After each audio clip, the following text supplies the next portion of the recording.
Bismillahirrahmanirrahim.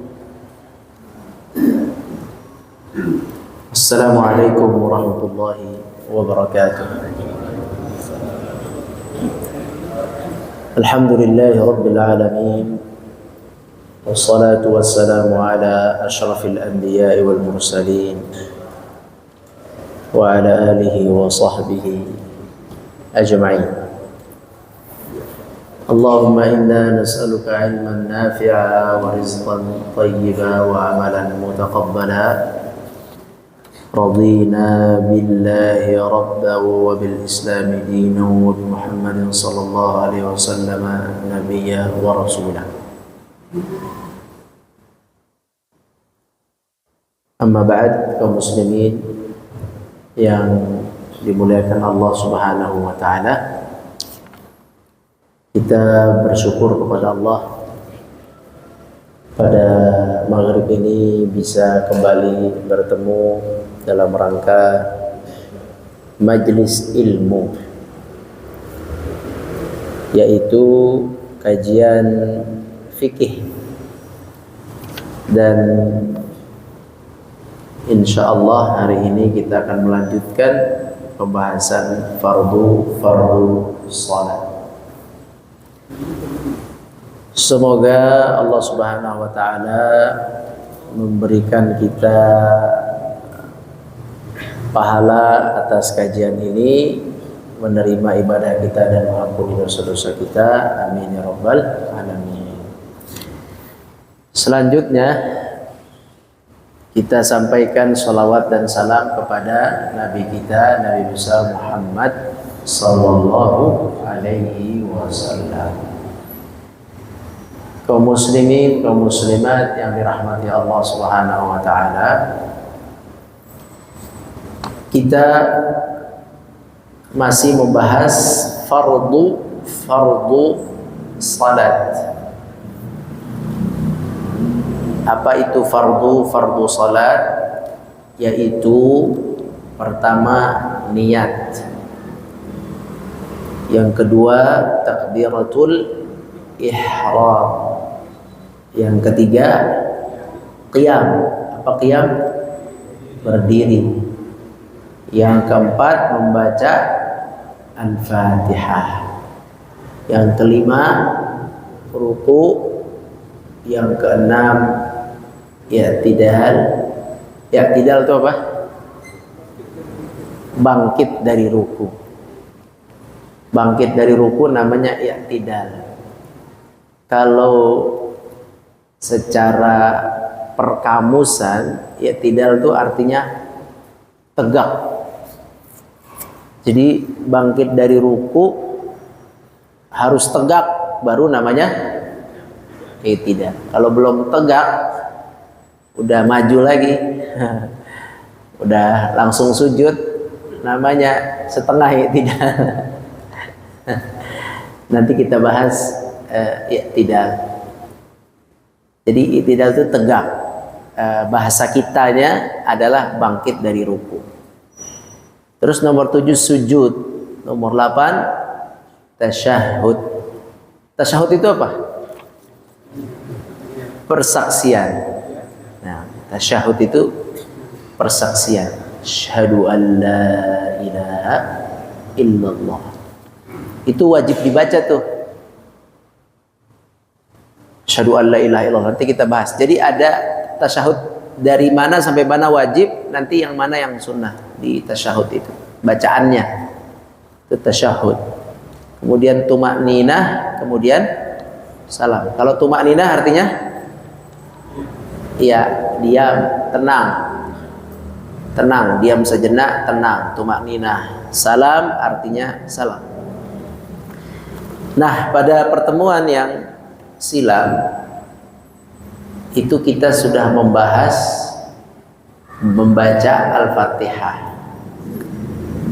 yaitu rukun atau fardu yang keempat. Ini ya, ini salah, bukan ketiga tapi keempat membaca Al-Fatihah, yaitu hukumnya wajib. Kalau lupa sudah dibaca atau belum, harus diulang. Ya, salat sunnah sholat sendiri terkadang tidak pakai suara, lupa ini udah Al-Fatihah belum ya, tahu-tahu udah qulhu aja ini ya. Oh saya kayaknya belum Al-Fatihah, berarti diulang baca Al-Fatihah. Terus Al-Fatihah Bismillah wajib dibaca Bismillah, tetapi boleh dibaca dengan sir atau jahar. Terus Al-Fatihah apabila selesai dibaca diucapkan apa? Amin. Kemudian Al-Fatihah boleh dibaca dengan wasal, sambung ayat 1 sambung ayat 2 sambung ayat 3, boleh juga dibaca pisah-pisah per ayat. Itu semua mengenai Al-Fatihah sudah kita bahas. Hari ini kita akan bahas mengenai ruku'. Jadi setelah baca Al-Fatihah kemudian ruku'. Adapun baca surat hukumnya sunnah. Seperti kita semua sudah tahu, surat hukumnya sunnah.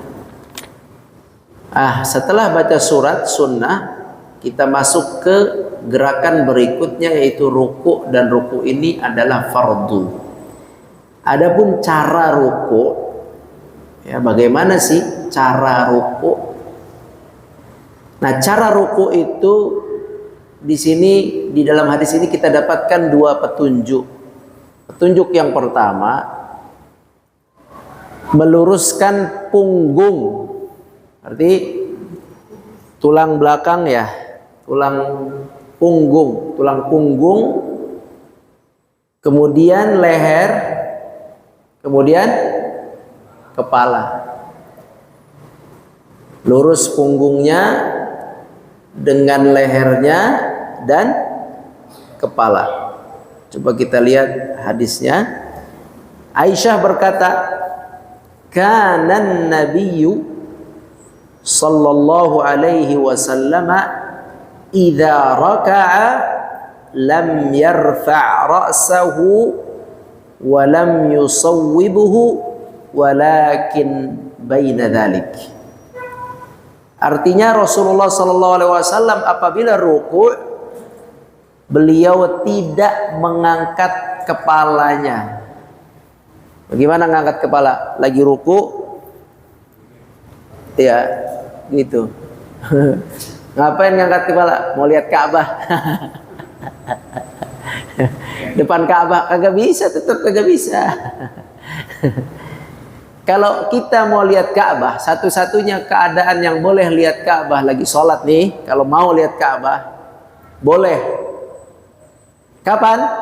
Pas lagi berdiri. Boleh sholat lihat Ka'bah lagi berdiri, boleh. Kalau lagi ruku, nggak boleh. Lihat Hajar Aswad, nggak boleh Syekh. Apalagi lihat yang lagi tawaf, lebih nggak boleh lagi. Ya, soalnya kan ada sholat sunnah ya di sana ya, sholat sunnah setelah tawaf atau sholat fardu. Jadi tidak boleh melihat ke Ka'bah kecuali berdiri, itu boleh. Kalau mau, boleh lihat Ka'bah atau boleh lihat ke sunnahnya sih, melihat kemana? Tempat sujud tuh sunnahnya. Cuman kalau mau lihat Ka'bah, khusus kalau Ka'bah depan muka boleh. Tapi kalau ruku' sujud tidak bisa. Kalau ruku' melihatnya ke tempat sujud. Ruku' melihat ke tempat sujud dengan cara meluruskan leher dan kepala. Nabi tidak mengangkat kepalanya. Berarti tidak menongak ya namanya. Tidak menongak sambil ruku' gini, tidak menongak ke atas. Dan juga tidak menundukkannya. Jadi sebenarnya lurus kayak gini, tidak mengangkat begini. Kalau kita ruku, anggap ini tulang punggung saya, anggap aja lagi ruku. Berarti ininya lurus. Seperti kita berdiri tegak, yang bengkok apanya?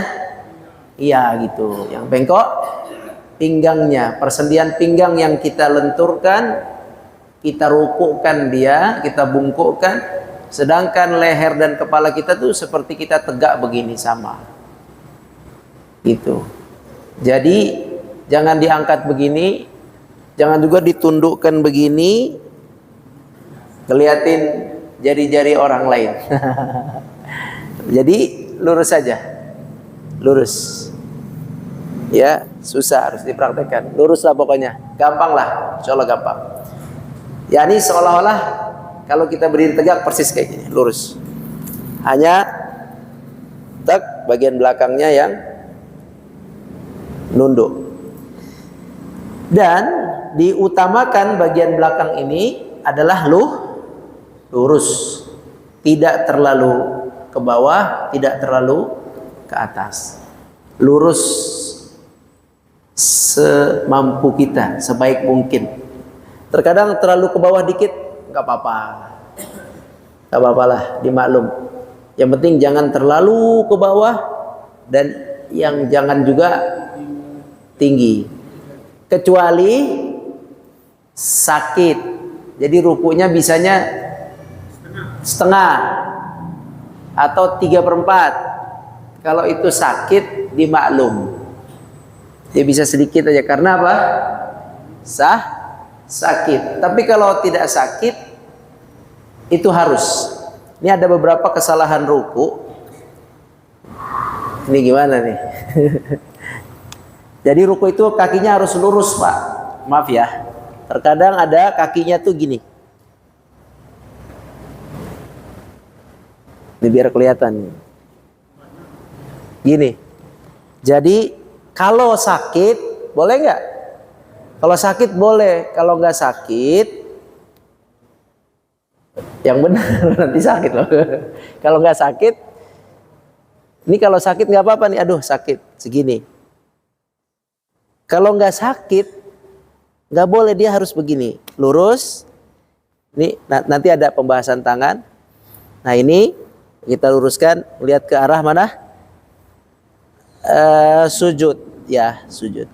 Nggak begini, tidak ke atas, tidak juga begini, tidak nunduk.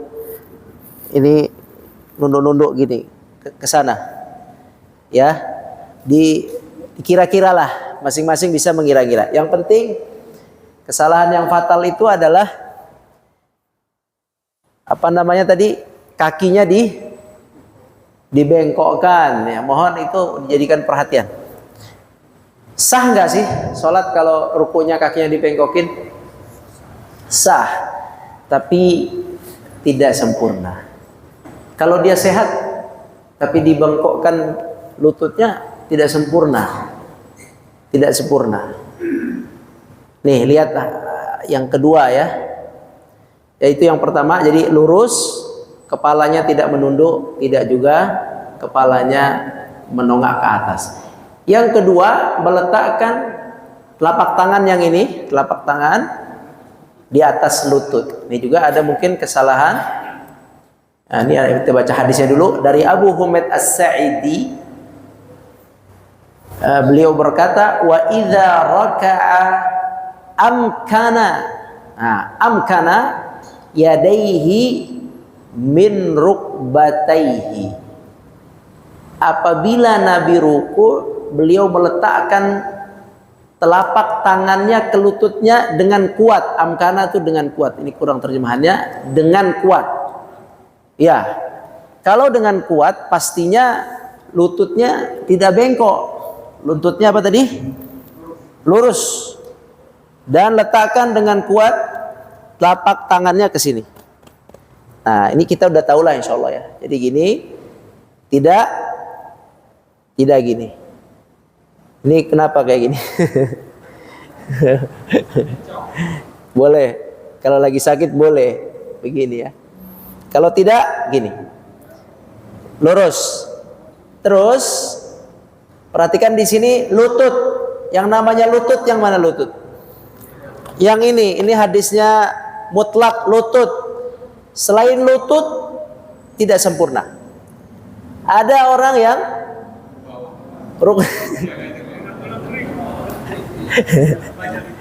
kenapa? Sakit lagi. Gini tuh, subhanallah. Nih, nggak kelihatan ya Pak? Gini nih. Ya. Begitu. Mau senam itu. Jadi lutut lihat hadisnya rukbatai. Rukbah artinya lutut, tak dipegang. Dan ini jari jemari kita bagaikan kita mendekap lutut, tak didekap. Tidak di bawah lutut, tidak juga di atas lutut. Kelas di lutut. Gampang kan? Gampang ya. Baik.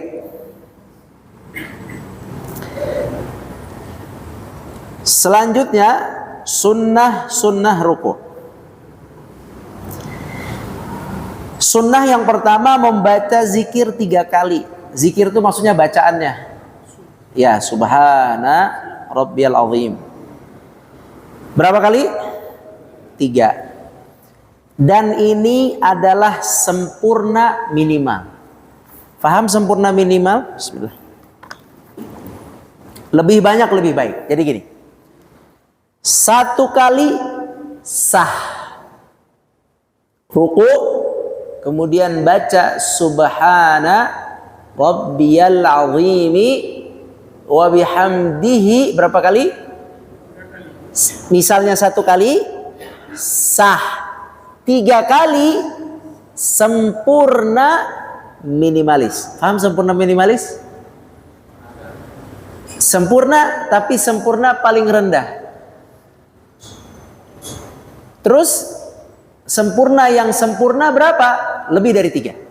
5, 7, berapa lagi? 9, 11, tidak terbatas. Tidak terbatas. Ganjil. Kapan dibaca lama? Tergantung. Bapak mau lama di Qiyamul Lail. Aisyah mengatakan rukuknya Nabi hampir sama dengan berdirinya Nabi. Berapa kali bacanya ini? Ruku hampir sama dengan berdiri. Berapa kali? Makanya ini ada hadis menjelaskan bahwa 3 itu bukan maksimal, tapi sempurna minimal. Sempurna minimal. Jadi kalau ada imam yang rukuknya lama, mungkin 11 kali. Gak apa-apa. Mungkin beliau memperbanyak di subhana rabbiyal azimi wa bihamdihi. Seandainya imam masih ruku, kita sudah selesai 3 kali, kita ngapain Pak? Baca terus. Jangan diam. Karena baru sempurna minimal. Jadi baca terus sampai imam berdiri, i'tidal. Hadisnya dari Ibnu Mas'udin radhiyallahu anhu, Rasulullah SAW bersabda, "Idza raka'a ahadukum falyaqul 3 marratin subhana rabbiyal azimi dzalika adnahu." Artinya apabila kalian ruku, maka bacalah berapa? 3 kali. Apa yang dibaca? Subhana rabbiyal azim. Zikir. Subhana, maha suci, Rabbi, Tuhanku, Allah, Rabbi al-azim, yang maha agung. Maha suci Tuhanku Allah yang maha agung. Dan ini kata Nabi adalah wadzalika adnahu, dan ini adalah paling sedikit sempurna. Sempurna yang paling sedikit. 3. 1 kali sah. 1 kali apa? Sah. 3 kali sempurna minimal. Lebih dari itu dianjurkan. Aktsar. Lebih baik, lebih banyak. Di hadis itu Bapak Ibu sekalian, itu doanya subhana rabbiyal azim.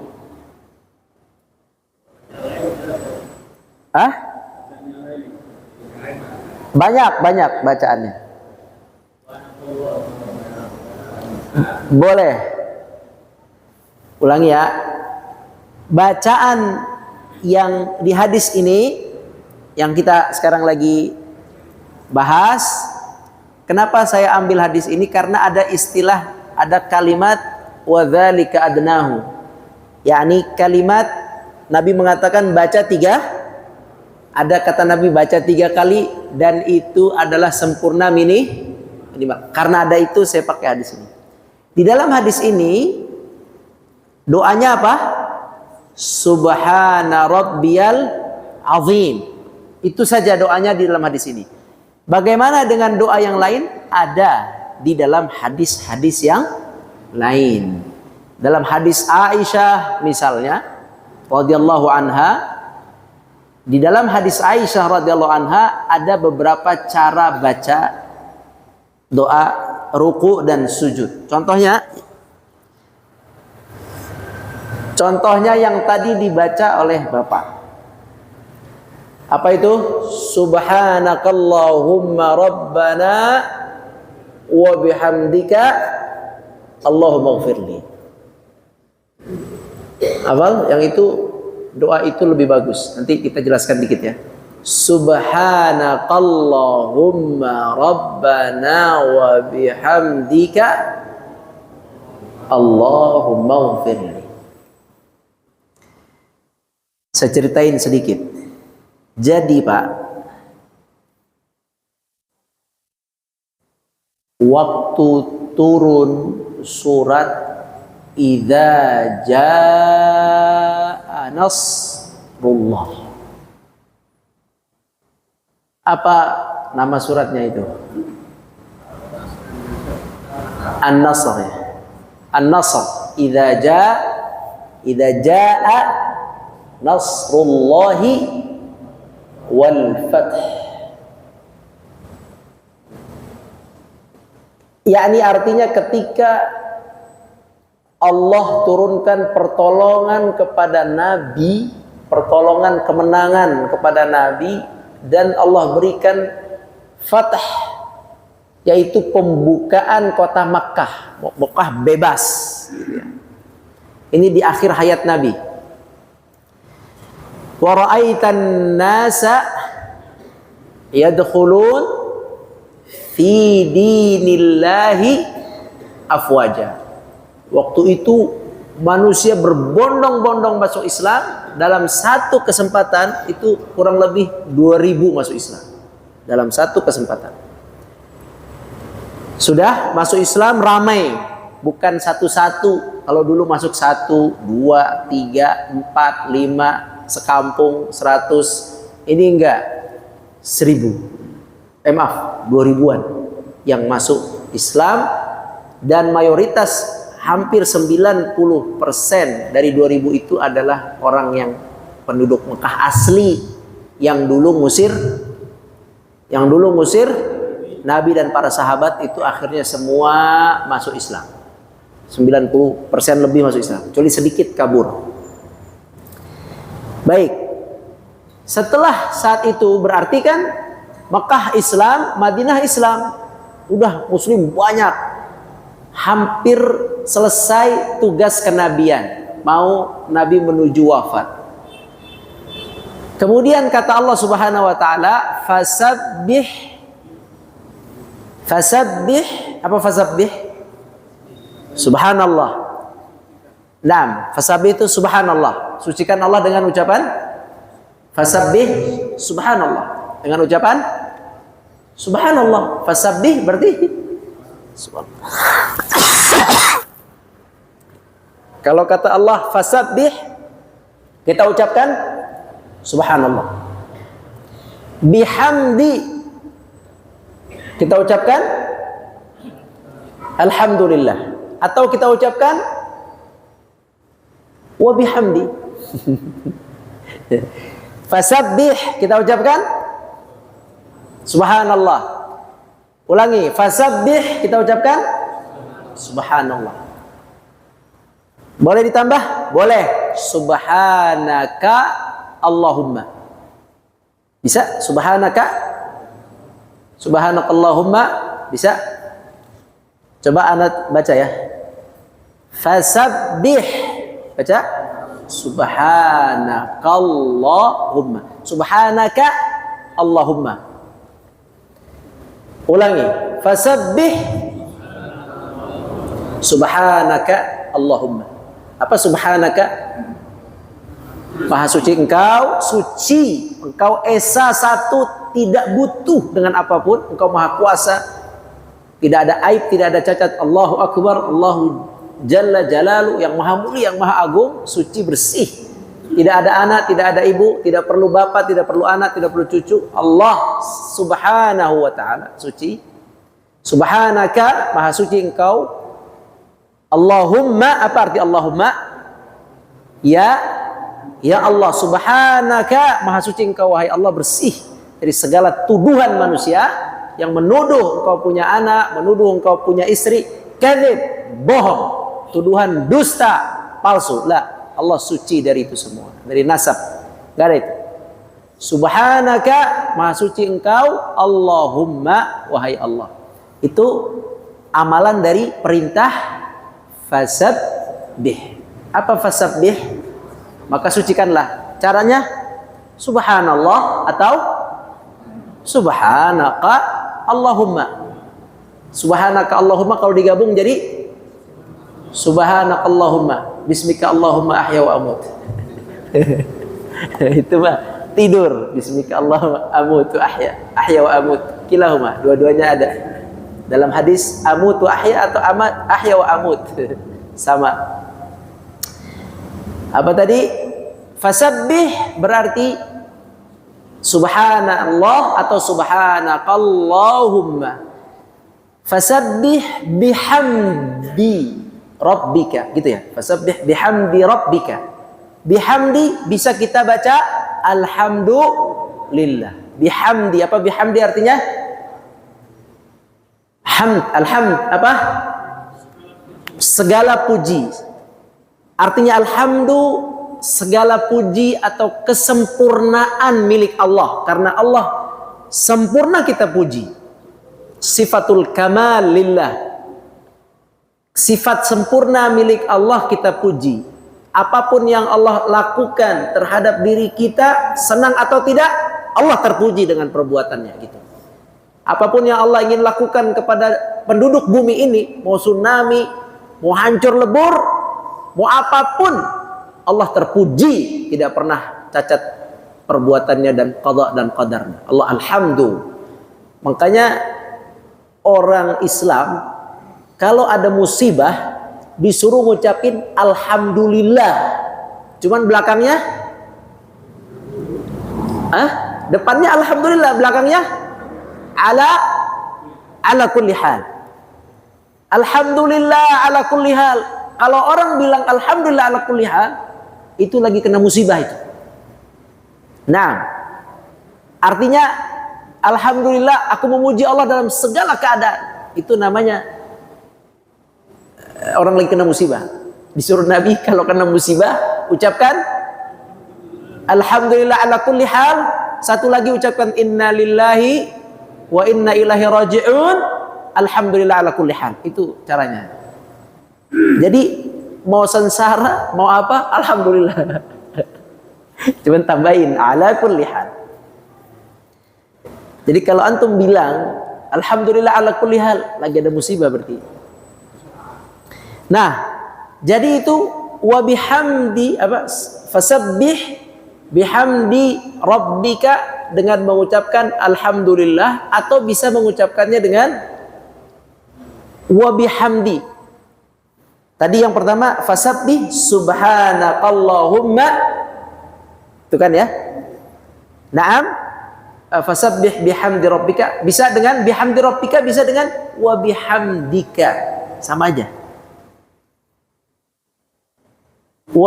Apa sih? Fasabbih bihamdi rabbika. Ana baca ya, bihamdi rabbika. Bapak baca alhamdulillah. 1 2 3. Bihamdi rabbika. Ya, itu cara pelaksanaannya. Alhamdulillah. Ana ucapin bihamdi rabbika, Bapak alhamdulillah. Bihamdi rabbika. Bisa juga cara mengamalkan bihamdi rabbika, subhanakallahumma wa bihamdika, bisa juga dengan wa bihamdika. Bisa dengan apa? Dengan apa?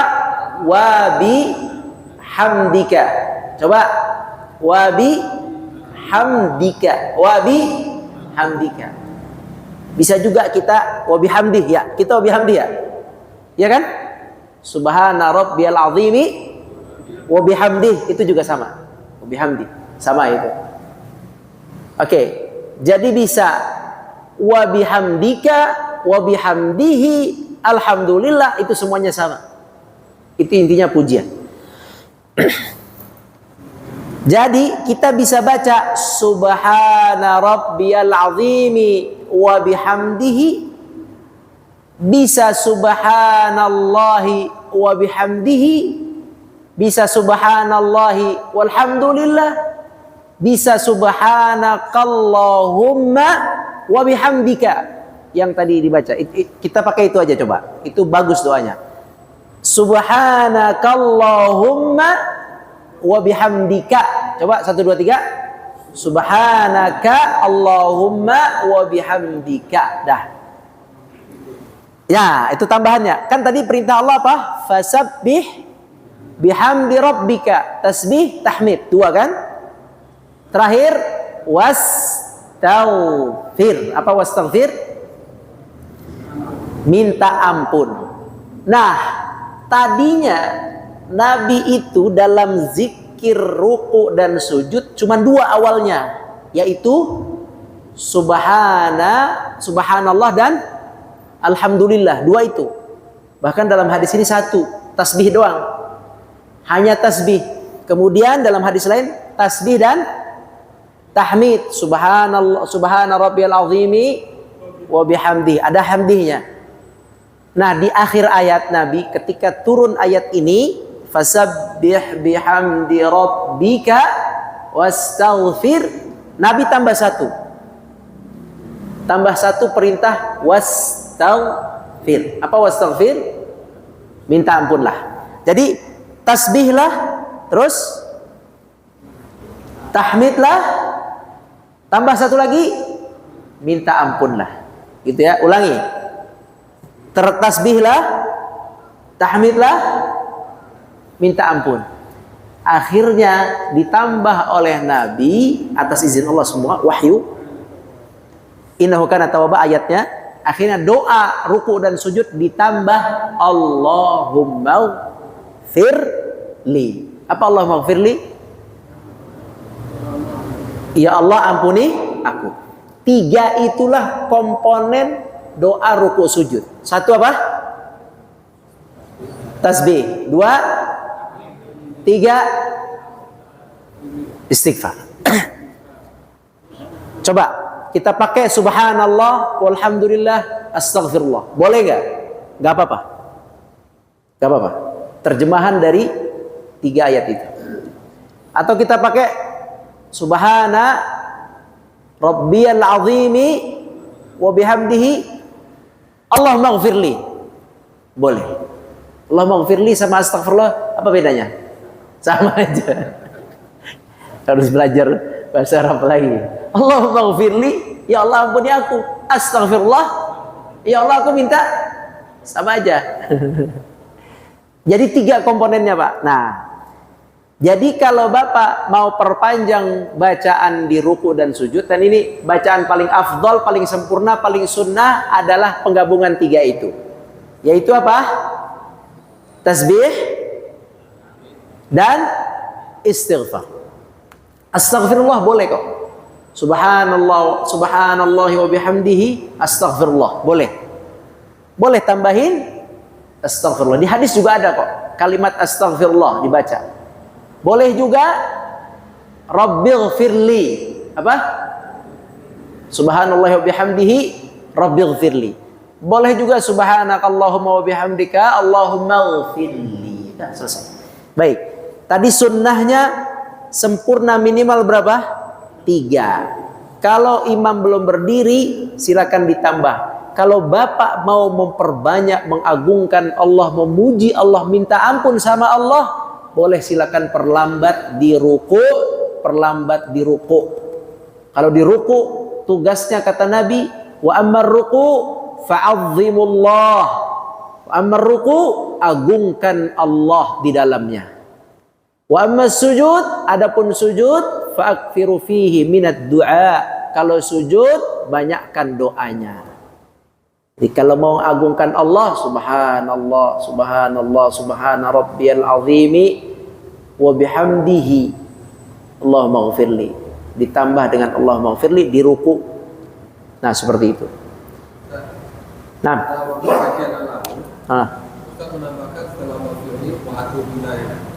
Boleh. Ada juga di hadis wa atubu ilaih, tafsiran dari innahu kana tawwaba fasabbih bihamdi rabbika wastaghfirhu innahu kana tawwaba. Ada juga di hadis Aisyah, astaghfirullah wa atubu ilaih. Maaf, barakallahu fikum, boleh ditambah dengan wa atubu ilaih. Boleh ditambah dengan wa atubu ilaih. Apa arti wa atubu ilaih? Aku bertaubat kepadanya. Ulangi. Jadi boleh pertama asasnya apa? Tasbih saja sah. Subhanallah sah. Sujud tilawah tiap Jumat, anak nggak ngerti baca sujud tilawah, baca aja pas subhanallah sah. Subhanallah subhanallah sah. Baca subhana rabbiyal a'la sah. Baca subhana rabbiyal a'la wa bihamdihi banyak sah. Sambil nungguin Ustadz Ali berdiri. Ya, Ustadz Ali baca apa sih? Lama banget nih sujud. Kagak ngerti. Perasaan udah subhana rabbiyal a'la 3 kali kagak bangun. Udah bacanya panjang. Aduh. Nah, itu yang salah yang kagak tahu ya, yang salah.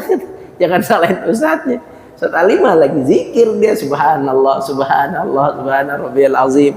Mungkin berdoa juga boleh, lagi sujud ya, sujud tilawah, atau baca sujud tilawah dengan doa sujud tilawah, sajadah wajhiyah itu boleh, sajadah wajhi lilladzi khalaqahu boleh, subhana rabbiyal a'la saja boleh. Baik, itu tadi bacaan di ruku adalah subhanallah ditambah alhamdulillah tambah Allahumma ghfirli, boleh ditambah wa atubu ilaihi.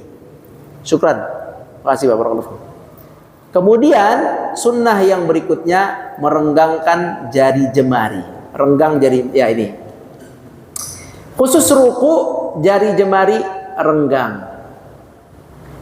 Kalau takbiratul ihram kemarin renggang nggak? Nggak, normal aja. Normal. Nggak gini. Normal. Nggak gini juga. Nggak gini, nggak gini. Normal. Yang normal normalin, yang kembang kembangin, kan bolak-balik. Yang giliran begini dikembangin, giliran ruku dikempesin. Aduh. Ini begitu sunnahnya kalau mau dikembangin. Kata Nabi, kata Wa'il bin Hujar radhiyallahu anhu berkata, annan nabiyya sallallahu alaihi wasallam kana idza raka', apabila ruku' farraja baina asabi'ihi. Dari Ibnu Hibban, dari Wa'il bin Hujar berkata, Rasulullah apabila ruku' idza raka' farraja itu merenggangkan baina asabi'ihi fi ruku', gitu. Jadi fungsi merenggangkan untuk menggepal apa? Lutut, bukan menggepal paha, bukan juga menggepal tulang kering, bukan, menggepal lutut. Bulatan bundarnya sama dengan lutut. Nah, jelas ya. Yang ketiga, merenggangkan lengan kanan dan kiri. Antara lengan kanan dan kiri direnggangkan. Hal ini asalnya pada sujud. Asalnya sujud. Kalau kita sujud itu direnggangkan kanan kiri gini. Bukan direnggangkan begini, bukan. Yang direnggangkan lengannya ininya. Hastanya direnggangkan begini. Asalnya pada sujud, namun ulama menariknya juga ke dalam ruku'. Maimunah bin Al-Haris berkata dalam hadis sujud, kana Rasulullah sallallahu alaihi wasallam idza sajada, Nabi sallallahu alaihi wasallam apabila sujud, tadi ya asalnya di sujud tapi dipakai juga oleh ulama dalam ruku'. Idza sajada jafa hatta yara man khalfahu wadha ibtaihi. Rasulullah apabila sujud, beliau merenggangkan antara lengan tangannya hingga orang yang di belakangnya melihat ketiak. Berarti yang direnggangin bukan yang ininya, yang direnggangin biar kelihatan keteknya. Makanya Pak, sunnah sebelum pakai ihram laki-laki, sunnah bulu keteknya dikelimisin. Nanti kalau lagi sholat, kalau sempat begini, banyak bulunya kelihatan nggak bagus. Ya, bulu ketiak itu bukan hiasan, dicukur. Rambut ya hiasan. Bulu ketiak itu sumber penyakit, harus dicukur. Sunnah kan? Semua bulu-bulu yang tumbuh sunnah dicukur, kecuali rambut, jenggot, bulu kaki, bulu tangannya, bulu badan. Sisanya cukur, ketiak cukur, kemaluan cukur, dicukur. Itu bukan buat dipelihara, dicukur. Sudah ya. Jadi biar kelihatan ininya. Nah ini berlaku kalau sholat sunnah sendiri, silakan direnggangkan. Kalau sama jamaah kanan kiri, ya janganlah. Iya, jangan salah tempat, nanti nyikut berantem. Kata yang ini, ente ngapain nyikut anak? Anak ngerjain sunnah. Kayaknya nih, sunnah walaupun sunnah tapi nyikut orang. Ulama menjelaskan, kalau dalam jamaah jangan dipaksakan. Karena jamaah diutamakan rapat, bukan diutamakan ngelebarin yang tangannya. Nah itulah, silakan apabila ada pertanyaan. Wallahu a'lam. Ada 2 menit. 3 menit.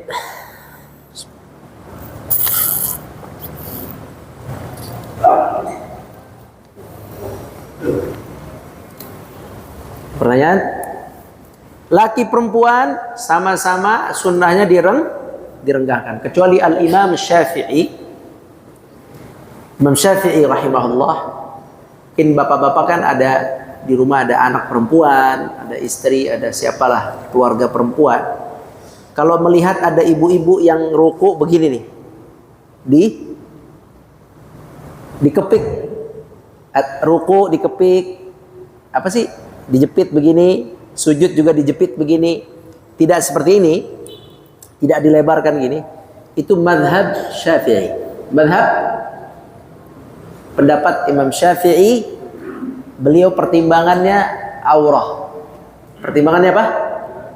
Kalau begini aurah. Karena orang Arab sholat itu kagak pakai mukena. Pakai apa? Pakai, dia tuh sholat pakai baju jalannya, pakai baju dia jalan, dia sholat. Kalau di Indonesia pakai androk juga bisa sholat, karena di masjid ada mukena. Kalau di sana kagak ada mukena.